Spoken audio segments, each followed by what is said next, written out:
When you think of the word psychotic, you probably think that the word is just another synonym for evil or demented.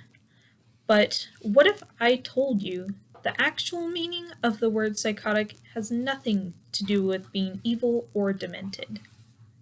The definition of the word psychotic means to suffer from psychosis, which is a symptom of many mental illnesses, characterized by hallucinations, delusions, and paranoia, not violence.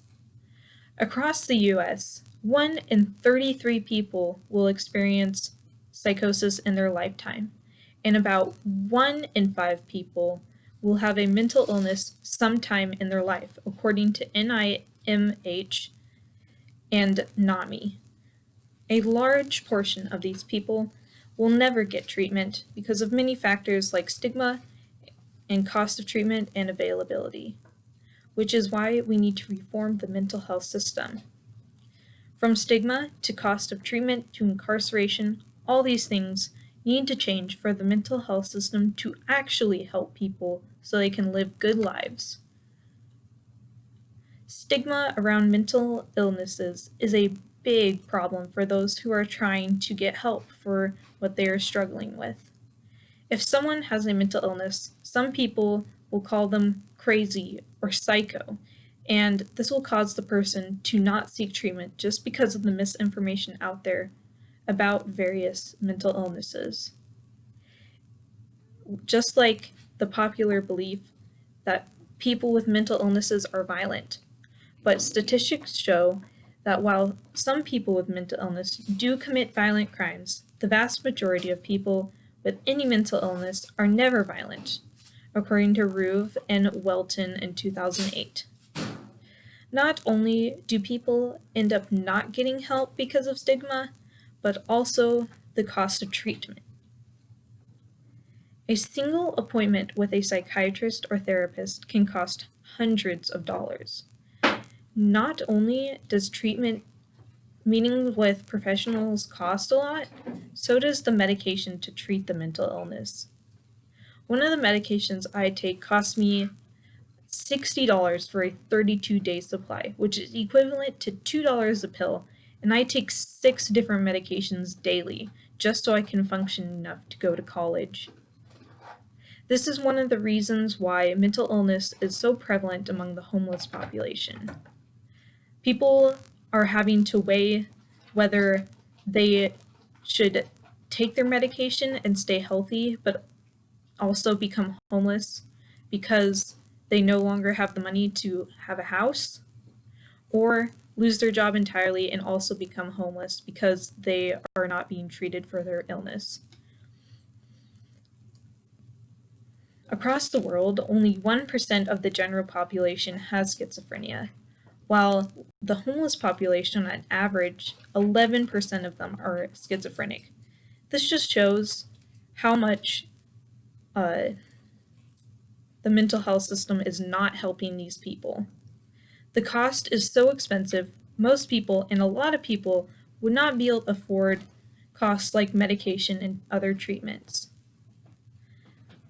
Some people need medication to be able to function, and some illnesses, being off medication, can make things worse with time. For example, schizophrenia. With this in mind, many people never get treatment, which often leads to them being on disability, being incarcerated, becoming homeless, or committing suicide. The best way to help these people is to vote for candidates that want to help. Volunteer at places like NAMI or MHA or NIMH, and or just be loving support if a friend is experiencing mental health problems. Social support has been shown to significantly help those on the path to recovery from a mental illness, according to Turner, Brown in 2010. Though, for some people, that could be hard to come by, especially in times like these. With Corona, a lot of mental health services are going remote and cannot be in person.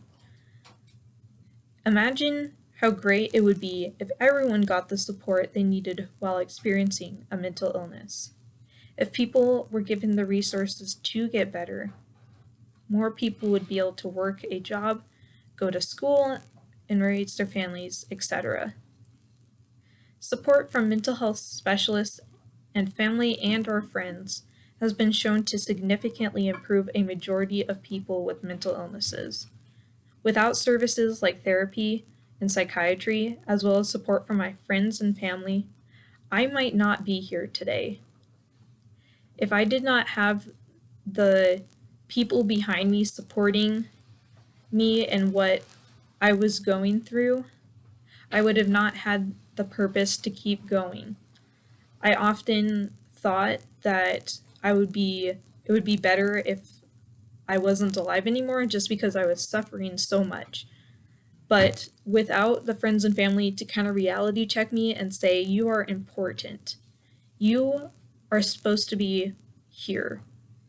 And without without my friends and family telling me this, I probably wouldn't be here today. Though some people are not as lucky as me to have the resources and the support for being able to have a purpose and get better. We need more mental health services that are accessible to everyone, whether they have depression or schizophrenia or OCD. Many places that take mental health patients don't even have the training to deal with a patient experiencing psychosis. With these things I've stated in mind, please educate yourself on mental illnesses. Vote for people who want to help the mental health crisis we are facing, and support those you know who are struggling with a mental illness. From stigma to cost and availability of treatment, many people who have a mental illness do not get the help that they need. This just shows how much reform is needed in the mental health system. This crisis affects everyone, yet it is barely in the media. I urge you to take action and speak up about this crisis. Vote for candidates that will help with this problem and support those who you know who are struggling with their mental health. And most of all, if you are struggling with a mental health problem, please get help. There are resources on the NAMI website and the MHA website that could help you get in touch with someone who can help you, or if you go to the University of Montana, schedule a visit at the Curry Health Center so they can get you the help that you need.